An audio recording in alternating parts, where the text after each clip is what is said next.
বগুড়ার দই খেয়েছেন? জানেন দইয়ের জন্ম একটা অ্যাক্সিডেন্ট, আর মিষ্টি দই ওটা তো পুরো বাঙালিরই আবিষ্কার। আজ থেকে ৬,০০০ বছর আগে মেসোপটেমিয়া বা সিন্ধু সভ্যতায় গরমে দুধ মাটির পাত্রে রাখা ছিল। ব্যাকটেরিয়া দুধে ঢুকে জমে গেল। লোকে খেয়ে দেখলো, আরে এটা তো টক কিন্তু দারুণ খেতে। ব্যাস হয়ে গেল দইয়ের জন্ম। বেদ, রামায়ণ, মহাভারত সব জায়গাতেই দইয়ের কথা আছে।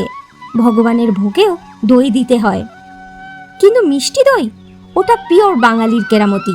২০০ বছর আগে নদিয়া কৃষ্ণনগর এলাকায় গয়লারা কি করতো জানেন?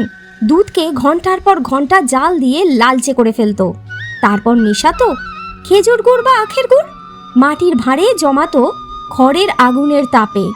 ভাঁড়টা জল শুষে নিত, দই হতো ঘন, লাল আর মারাত্মক মিষ্টি। এই টেকনিক নিয়ে বগুড়ার ঘোষেরা বানালো ওয়ার্ল্ড ফেমাস বগুড়ার দই। আর কৃষ্ণনগরের মোষের দুধের সরপুরিয়া সরভাজা খেয়েছেন? ব্রিটিশ আমলে কলকাতার বাবুরা বিয়ে বাড়ির শেষ পাতে মিষ্টি দই কম্পালসারি করে দিল। ব্যাস দইয়ের সাথে বাঙালির প্রেম পাক্কা হয়ে গেল। জামাই ষষ্ঠীর দিন মিষ্টি দই খেলে মনে রাখবেন আপনি ২০০ বছর আগেকার অ্যাক্সিডেন্ট আর এক্সপেরিমেন্ট খাচ্ছেন। কেমন লাগলো কমেন্টে জানান।